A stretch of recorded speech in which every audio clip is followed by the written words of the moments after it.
हजारीबाग जिले के महावीर स्थान चौक के निकट सदर थाना क्षेत्र में अज्ञात अपराधियों ने श्री जेवर्स ज्वेलरी शॉप पर 7 राउंड फायरिंग कर अपराधी मौके से फरार हो गए। घटना के बाद जेवर व्यवसायियों के बीच भय का माहौल उत्पन्न हो गया। दूसरी ओर पुलिस के वरीय पदाधिकारी भी घटनास्थल पर पहुंचकर मामले की तफ्तीश शुरू कर चुके हैं। सीसीटीवी के आधार पर पुलिस पूरे मामले की जांच कर रही है। घटनास्थल से 6 खोखे भी पुलिस ने बरामद किए।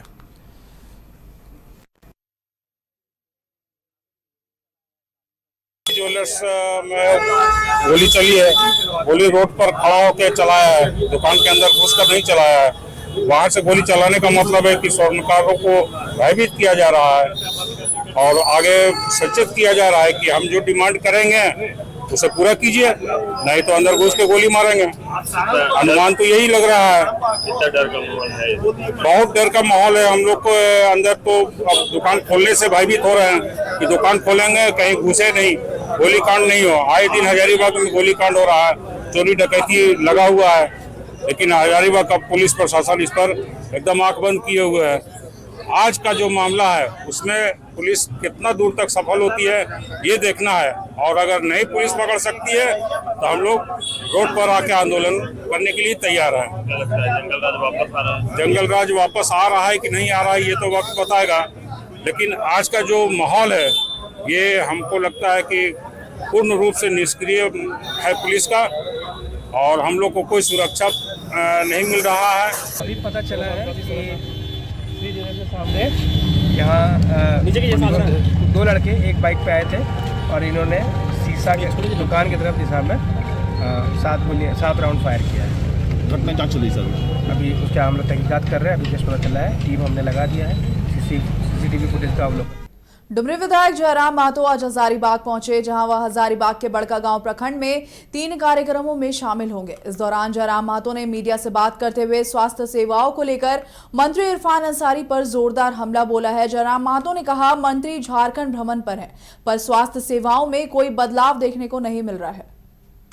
बड़कागांव में कार्यक्रम है, हम लोग का कार्यकर्ता मिलन समारोह सदस्यता अभियान है, और साथ ही साथ वहाँ 3 ऐसे स्पॉट है जहाँ पर वहाँ के लोग कुछ मुद्दों के साथ धरना पर बैठे हैं। उस धरना को भी समर्थन देना है, उस धरने में भी जाना है। तो कुल मिलाकर आज का दिन बड़कागांव विधानसभा का कार्यक्रम है। तो जाने के क्रम में चूंकि हम लोग पलामू से आ रहे थे, रात्रि हो चुकी थी, तो हजारीबाग में ही स्टे किए और फिर यहाँ से बड़कागांव के लिए निकलेंगे। देख रहे हैं वो, हमको लगता है कि सिर्फ चूंकि मंत्री पद मिला है तो उस मंत्री पद के नाते झारखंड भ्रमण हो जाता है, थोड़ा सा तामझाम हो जाता है और थोड़ा सा मीडिया में बने रहते हैं। बाकी स्थिति क्या है ये छुपा नहीं। आज राज्य में सबसे ज्यादा अगर व्यवस्था ठीक नहीं है किसी चीज की तो स्वास्थ्य व्यवस्था है, बिल्कुल बेकार स्थिति में है। आप चूंकि रांची हम उतना नहीं जाते, धनबाद बराबर जाते हैं, तो वहाँ कई ऐसे कक्ष है जहाँ पर आप खड़ा नहीं रह सकते हैं, इतना बदबू आता है। डॉक्टर नहीं है, इंस्ट्रूमेंट्स नहीं है, बहुत सारी शिकायतें हैं। तो उनको दुरुस्त करने के लिए सरकार को सार्थक दिशा में काम करने की आवश्यकता है। जयरामदास जेल के झारखंड प्रदेश के अगवा और आंदोलनकारी सभी शहीद और आंदोलनकारी साथियों का इस मंच से अभिवादन, इस मंच से उनके प्रति अपनी हजारीबाग जिले के बड़कागांव प्रखंड के हजारीबाग बड़कागांव मुख्य पथ के 13 माइल में युवा विस्थापित संघर्ष समिति के बैनर तले एनटीपीसी के पकरी बरवाडी कोयला खनन परियोजना के कट ऑफ डेट के खिलाफ अनिश्चितकालीन धरना में डुमरी के विधायक जयराम महतो भी पहुंचे और अपना समर्थन दिया। धरना प्रदर्शन कर रहे लोगों ने अपने मांग पत्र को सौंपा। वहीं कंपनी और प्रशासन को आंदोलनकारियों की मांगों को पूरा करने को लेकर वार्ता करने की बात कही गई। साथ ही इनकी बातों को राज्यपाल और संबंधित विभागों में पहुंचाने का जयराम महतो ने भरोसा भी दिया है। विशेषकर बड़कागांव में को मिलता है कि सरकार अंग्रेजों के काल कंपनियां अपने लठेतों के मध्य से रैया किसानों को दबाने का काम करते थे। आज चाहे वो एनटीपीसी रहे, चाहे त्रिवेणी रहे, वो अपने लठेतों के हितकारी करें, ये उचित काम नहीं है। आप जमीन ये है, याद रखिएगा, जमीन दिया है वो आपको मुआवजा नियोजन के साथ साथ सम्मान भी देना चाहिए। इस बात को याद रखिएगा।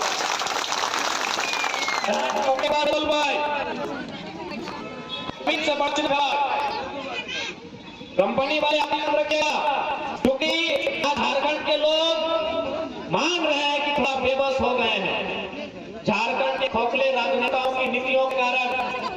इन दूरगामी सोच नहीं होने के कारण झारखंड के लोग, विशेषकर रैयत लोग, जिनकी जमीनों पर कंपनी फैक्ट्री खोली जा रही है, खोली गई है, आज बेशक बेबस हो गए, लेकिन बात याद रखिएगा, आज तो दुनिया में आप देख रहे हैं ईरान और इजराइल का भी युद्ध चल रहा है, ये जमीन है, इस बात को भी जान लीजिएगा। जमीन की लड़ाई अगर कोई भयानक रूप लेती है तो फिर इजराइल और ईरान जैसा मसला सामने आके खड़ा होता है। आज जो भारत और पाकिस्तान के बीच युद्ध चल रहा है वो भी पाक ऑक्युपाइड कश्मीर भी एक जमीन का मामला है, इस बात को कंपनी वाले याद रखें।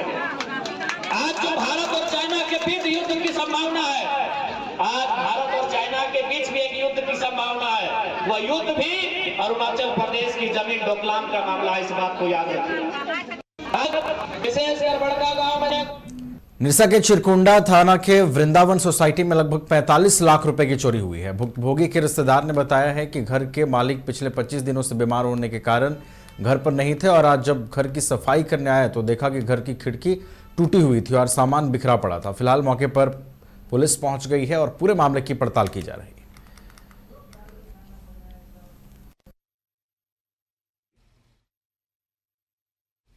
जब अपने दामाद जी के आवास पर आया तो ताला खोलने के बाद हम देखे कि खिड़की का शीशा और वो लोहे का जो होता है वो खुला नीचे बिखरा हुआ था।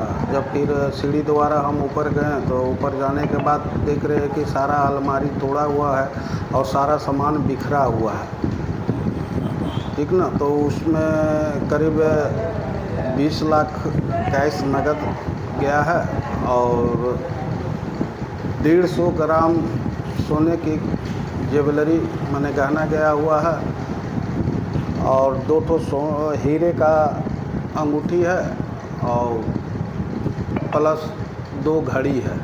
क्या लगता है कि लगभग 20 लाख कैश के बाद और जो जेवरात कितने की होगी अपने हिसाब से? लगभग 150 ग्राम जेवरात है सोने के, अभी के रेट के हिसाब से उसका लगा। झरिया में पानी की समस्या को लेकर चैम्बर ऑफ कॉमर्स और व्यवसायियों ने काला बिल्ला लगाकर विरोध जताया है। नगर निगम के खिलाफ जमकर विरोध उनकी ओर से जताया गया। बताया जा रहा है कि पिछले 6 दिनों से जल संकट गहराया हुआ था। लगातार हो रहे बारिश के कारण दामोदर नदी में तेलुघाट के द्वारा छोड़े गए पानी से जलस्तर बढ़ गया है, जिसके कारण पानी का सप्लाई बंद हो गया। चेतावनी देते हुए लोगों ने बताया है कि समय रहते झरिया वासियों को जलापूर्ति बहाल की जाए और जल संकट का स्थायी निराकरण अगर नहीं समय पर होता है तो लोग सड़क पर उतरकर आंदोलन करें। बताइए, विगत 6 दिनों से झरियावासी जो है पानी के लिए त्राहिमाम है।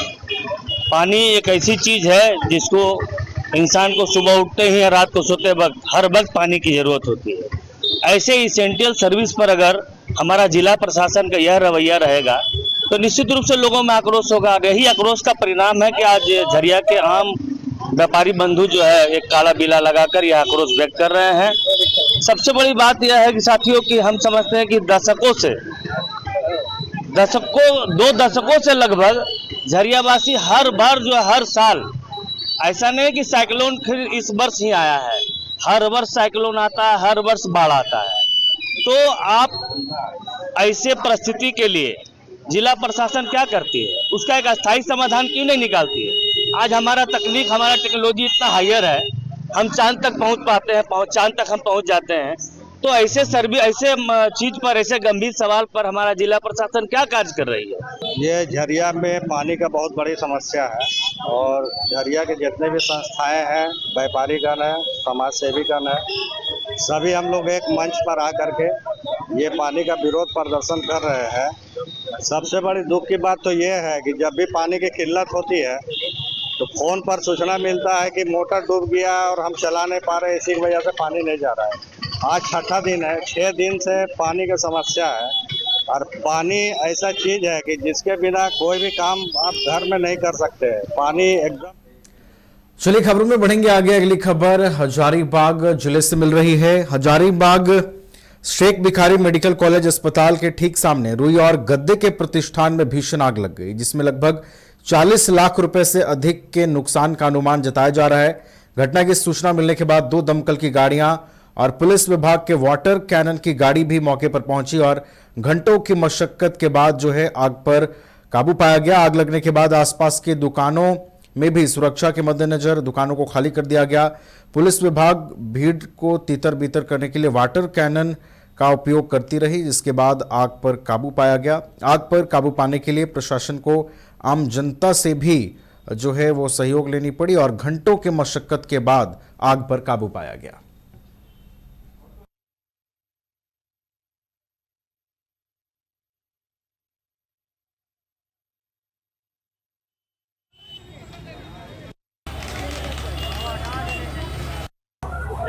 दिन भर लाइन नहीं था, लाइन आ रहा जाया, उसी में लाइन आया, हाई वोल्टेज आया। मेरा स्टाफ रुई धुल रहा था, रुई ढूंढते रुई में आग पकड़ा। आग वाल बचाने के चक्कर में रुई में एक बार आग पकड़ने के बाद बुझता नहीं है जल्दी। उसी में मैं जल भी गया, हाथ जल गया, सब दुकान डैमेज हो गया, माल लाखों का जल गया। ये आग लगने की सूचना हम लोग को मिली कि शेख बिहारी मेडिकल कॉलेज के सामने आग लगी है। त्वरित कार्रवाई करते हैं हम लोग 2-3 मिनट के अंदर में अपनी गाड़ियों को मूव कर दिए। घनी आबादी होने कारण 2 गाड़ियां हमने भेजा और आते ही हम लोगों ने 5 से 10 मिनट में आग को नियंत्रित कर लिया। ये आग पहले से लगी थी, जब उनका नियंत्रण नहीं हुआ तब वो हम लोग को सूचना दी। इसलिए थोड़ा जो दुकान में आग लगा था उसका तो अधिकांश सामान जल गया, लेकिन बाकी आग को बोकारो में उधार ली गई राशि को लौटाने के सवाल पर 2 पक्षों के बीच कहासुनी के बाद जमकर मारपीट हुई। घटना में दोनों पक्षों के लोग घायल हो गए। इस दौरान एक पक्ष ने ईंट से दुकान पर हमला किया तो दूसरे पक्ष के भी एक व्यक्ति की सिर में गंभीर चोटें आई हैं। पार्लर के शीशे अभी तोड़ दिए गए हैं। मामले की जांच पुलिस ने शुरू कर दी है। यह मामला सेक्टर 12 थाना क्षेत्र का है। मालूम हो कि अपूर्वा ब्यूटी पार्लर के संचालिका से बगल की गुड़िया नामक महिला ने कुछ पैसे उधार लिया था, इसलिए दोनों में कहासुनी हुई, जिसके बाद दोनों महिला आपस में उलझ गई, जिसके बाद दोनों ओर से थाने में आवेदन दिया गया है। पुलिस ने जांच शुरू कर दी है। बगल में गुड़िया रहती है, ठीक है, वो हमेशा मेरे से फेशियल भी कराती है। फेशियल का पैसा इतना बचा हुआ है वो नहीं दी, और ऐसे भी इसका पति कमाता नहीं है उतना, ठीक है, तो हमसे पैसा ही मांगते रहती है हमेशा, और हम है कि दे दिए उतना पैसा। हाँ वही पैसा और फिर पैसा मांग रही थी, तो वही बोले पहले का पैसा 4-5 हजार रुपया बचा हुआ हमको दे दीजिए। उसके बाद तो काची का पैसा इस तरह गाली देखिए इशारा सारा जाती कर दिया। हम अकेले थे, गेट तोड़ते हुए इन मेरे पास आई है, देखने वाला यहाँ पे देखा है। वही गुड़िया पार्लर से पैसा ली थी, कम से कम 2 साल हो गया था, और उसी बीच में मतलब LED बल्ब भी लगाया गया था पार्लर के बाहर में, वो भी गायब हो जा रहा था पर डे। तो शक तो उसी के पास था, ठीक है, और उसके बीच में आज कल तो झगड़ा हुआ ही, जो जिसमें पार्लर में जिस लड़की जो रहती है वो मेरी साली है, ठीक है ना, तो साली को कल मारा भी गया, लेकिन हम लोग कुछ नहीं किए, चलो हटाओ, लेडीज है अपने में सलट जाएगा। आज क्या हुआ, पार्लर में इतना बड़ा ढेला से शीशा को फोड़ दिया गया, लेडीज पार्लर को। उस दौरान में लड़की बैठी हुई थी, उसको चोट हल्का लगा है, वो गुड़िया। उसी बीच में उसके उसके पिताजी नहीं आए, दोनों अपना भाई को बुलाया, हम ड्यूटी के दौरान जा रहे थे, ड्यूटी जाने के क्रम में थे, तब से वो हमसे नोका झोंकी करने लगा, और कुछ हाथ में कुछ अवैध टाइप का लोहा या कुछ था उसके हथियार टाइप का, उससे पंच में मेरे माथे पे पंच किया। गुड़िया का भाई का पता नहीं मुझे पैसा की जरूरत थी तो मैं उसे पैसा ली थी, फिर आज वापस उसको पैसा देने में गई अपनी दोस्त को साथ में लेकर के, और मेरी दोस्त भी रेडी है आने के लिए सामने। पैसा जब देने गए तो मुझे वो गर्दन में हाथ लगा करके और पार्लर से ढकेल के निकाल दी। 3000 लिए थे तो 2000 दे दिए थे पहले, और 1000 आज मैं पैसा उसको दे दी, ठीक है। उसके बाद वो मुझे पार्लर में गर्दन हाथ लगा करके गर्दन में और बाहर धकेल करके निकाली मुझे, और निकाल करके मेरा सामने पवन स्टोर है, उस सारा भैया लोग देखे, और उसका बाप हमको थप्पड़ से मारा, पटक दिया था वहीं रोड पे। जमशेदपुर में अपर्ण संस्था द्वारा इस वर्ष भी एक रक्तदान शिविर का आयोजन किया गया। शिविर जमशेदपुर के प्रमुख ब्लड बैंक में आयोजित किया गया, जिसमें समाज के विभिन्न वर्गों के लोग भारी संख्या में रक्तदान करने पहुंचे। इस अवसर पर शिविर का उद्घाटन पूर्व केंद्रीय मंत्री अर्जुन मुंडा द्वारा किया गया। इस बार के महा रक्तदान शिविर में 1500 यूनिट रक्त संग्रह का लक्ष्य निर्धारित किया गया है। अपर्ण संस्था पिछले 10 वर्षों से निरंतर यह शिविर आयोजित करती आ रही है और हर वर्ष इसके माध्यम से सैकड़ों लोगों को जीवन दान भी मिलता है। रक्तदान होना और रक्तदाता जो है वही खास होते हैं। रक्त का कोई विकल्प तो आज तक पृथ्वी में बना नहीं है, ना लगता है बनेगा। अर्पण परिवार का मूल भाव है सेवा।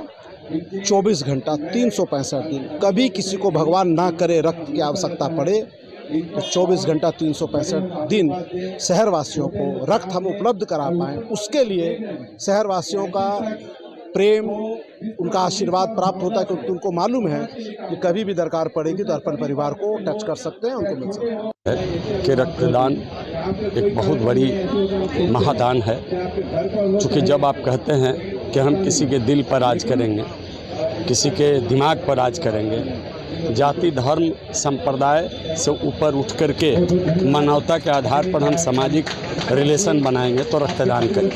क्योंकि रक्त जब देते हैं तो वो रक्त दूसरे के जब शरीर में जाता है तो दिल के धड़कन के माध्यम से पूरे बॉडी में उसका वो रक्त प्रभावित होता है और उसके माध्यम से अगले के दिल पर राज करते हैं। यहाँ उपस्थित और इस महान कार्य को लगातार एक अभियान के साथ, लक्ष्य के साथ, मानव सेवा के लिए उद्गम श्रेष्ठ कार्य, उत्कृष्ट कार्य जो लगातार किया जा रहा है, इसके लिए मैं बहुत बहुत प्रशंसा करना। झारखंड के पूर्व सीएम रघुवर दास एक दिवसीय दौरे पर साहिबगंज पहुंचे। इस दौरान रघुवर दास ने सर्वप्रथम बरहेट स्थित शहीद सिद्धू कान्हू के जन्मस्थली भोगनाडी पहुंचकर शहीद के वंशज से मुलाकात की, जिसके बाद शहीद की प्रतिमा पर माल्यार्पण किया, जिसके बाद शहीद स्थल पंचकटिया पहुंचकर वीर शहीद सिद्धू कान्हू, फूलो झानू, चांद भैरव को उन्होंने नमन किया। इधर पूर्व सीएम रघुवर दास ने सिद्धू कान्हू पार्क की हालत देखकर साहिबगंज उपायुक्त हेमंत सती को कॉल कर पार्क की सफाई कराने के आदेश भी दिए। अब देखें क्या स्थिति, तो बदनामी किसकी होगी, सरकार के आपकी बदनामी होगी।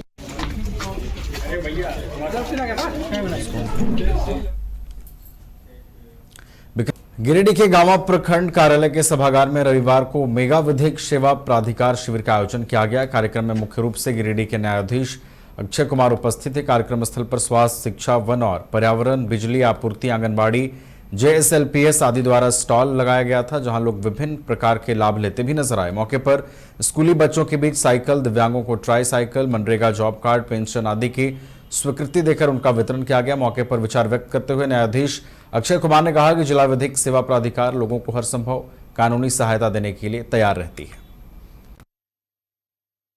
सिमडेगा में महिला को अगवा कर दुष्कर्म करने वाला पुलिस के हत्थे चढ़ गया है। आरोपी को पुलिस ने गिरफ्तार कर जेल भेज दिया है। एसपी मोहम्मद अर्शी ने प्रेस वार्ता करते हुए बताया कि आनंदपुर मनोहरपुर के बीच में स्कॉर्पियो गाड़ी रोककर पीड़िता के साथ दुष्कर्म की घटना हुई थी, जिसकी जानकारी पुलिस को मिली थी। पुलिस ने कार्रवाई करते हुए आरोपी को दबोच लिया है।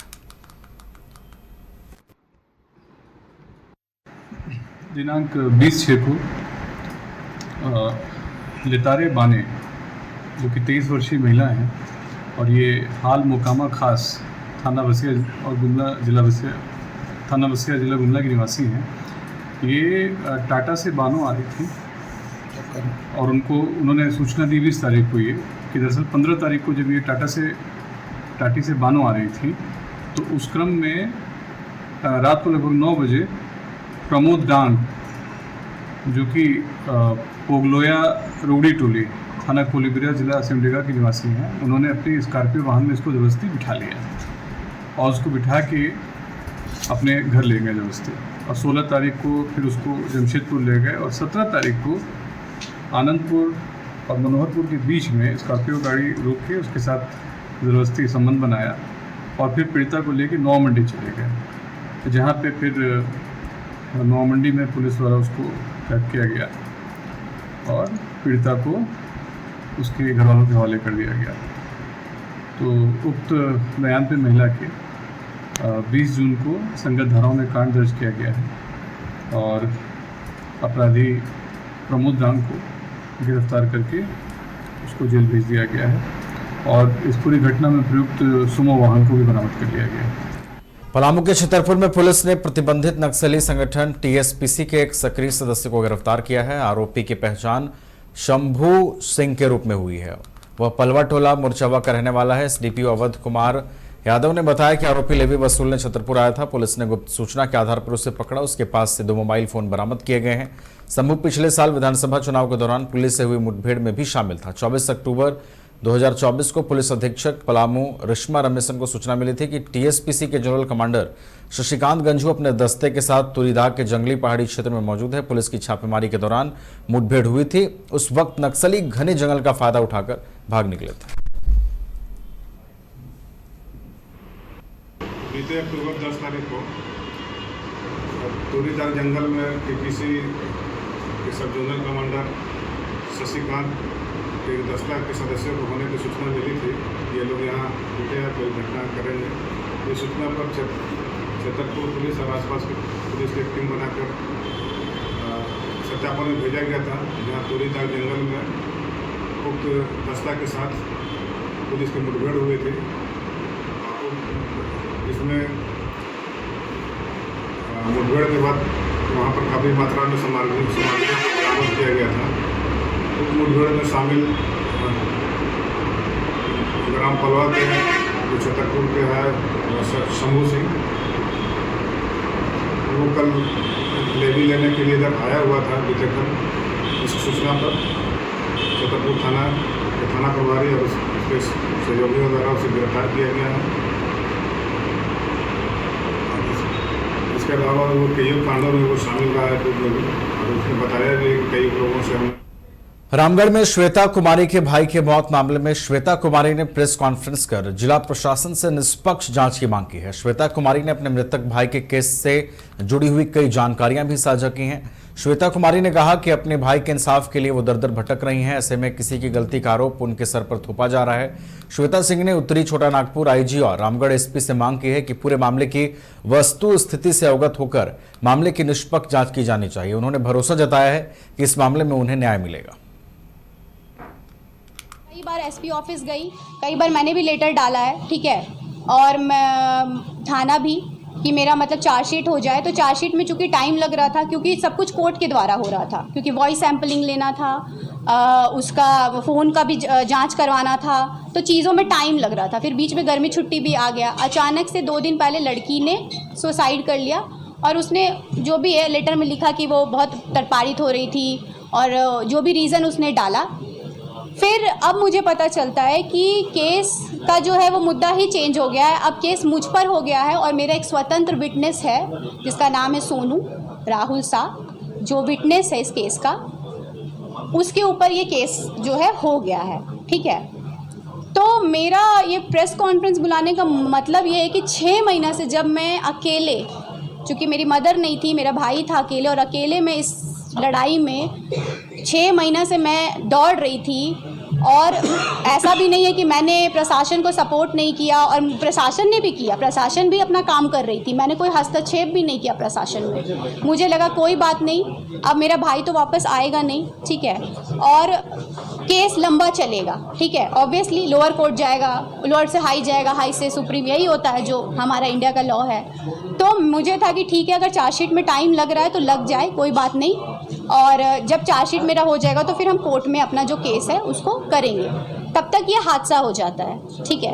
अब मुद्दा, अब केस को पूरी तरीके से टर्न करके अब यहाँ पे जो मुझे पता चला है कि आवेदन पहले कुछ और था, फिर आवेदन बदल के अब जो है आवेदन में मेरा और विटनेस का जो है नाम डाल के, सबसे बुरा मुझे लगा उनके पिता का बयान, ठीक है, जिसमें उन्होंने ये कहा कि लड़की श्वेता सिंह और उसका जो लवर है, ठीक है, सोनू, ये लाइन इतना मतलब वाहियात लगा कि आप दुख के सिचुएशन से गुजर रहे हैं, लेकिन आप अपनी बोलने की सीमा को नहीं भूल सकते। आपने इतना बड़ा स्टेटमेंट कैसे दे दिया एक शादीशुदा व्यक्ति से, उस व्यक्ति के दादाजी का हमारे घर से आना जाना, जो मेरे पिताजी ने एसपी ऑफिस में भी क्लियर किया था। मेरे पिताजी लास्ट वीक एसपी ऑफिस गए थे, हम और मेरे पिताजी, वहाँ हम लोगों ने इस चीज़ को बहुत अच्छे से क्लियर किया कि मतलब कैसे हम सब एक दूसरे को जानते हैं या जो भी है। इस तरीके का वर्ड यूज़ करना, ठीक है, वो उनकी मानसिकता जो है वो शो करती है। दूसरी बात मेरा ये कहना है कि जब इन्वेस्टिगेशन हो रहा था तो उनके पिता के द्वारा अपनी बेटी को खुद ही ये बात बोलना कि जाओ तुम्हारी गलती है, फांसी में जाके तुम खुद लटक के मर जाओ, ठीक है, जिसका हम लोगों ने ऑलरेडी कोर्ट में इसको डाल रखा है।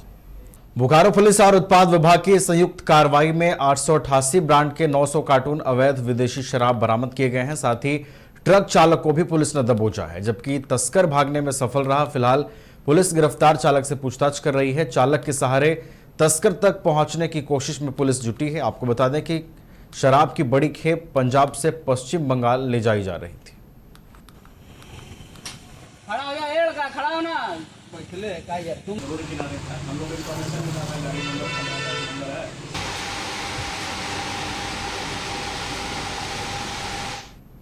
बोकारो के चंद्रपुरा प्रखंड अंतर्गत घुटवे माटीगढ़ा डैम के पास जमुनिया नदी पर नवनिर्मित पुल का निर्माण कराया गया था, जो उद्घाटन की वाट जोक की रही थी। आपको बता दें, तभी बरसात की पहली बारिश में पुल का गार्डवाल भराकर गिर गया और सड़क पर बड़ी बड़ी दरारें आ गई हैं, जिससे पुल पर आवागमन बंद हो गया है। बताते चले कि 2 वर्षों पूर्व धनबाद बोकारो को जोड़ने वाली जमुनिया नदी पर पुल का निर्माण मुख्यमंत्री ग्राम सेतु योजना के अंतर्गत ग्रामीण विकास विशेष प्रमंडल धनबाद के तत्वाधान में कराया गया था, जो उद्घाटन से पूर्व बरसात की पहली बारिश में ही भर कर गिर गया। ये बहुत दुख का विषय है। हाँ, ये पुल के लिए आप लोग सब देख रहे होंगे कि बगल में एक जो हम लोग का पुराना जो पुल है वो काफ़ी जर्जर अवस्था में थी और वो सिर्फ पैदल आने जाने के लिए था। हम लोग का ये बहुत महत्वाकांक्षा था, जिसको माननीय विधायक जी हम पूरा किए और यहाँ नया पुल का सौगात दिए।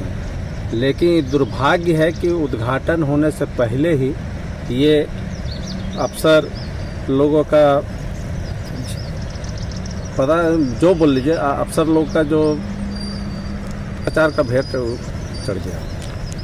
ये पुल का बने हुए कितने समय हुआ है और किस कंस्ट्रक्शन के द्वारा निर्माण कराया गया था? ये प्रीति इंटरप्राइजेज के द्वारा इसको काम कराया गया है। ये बहुत दुख का विषय है।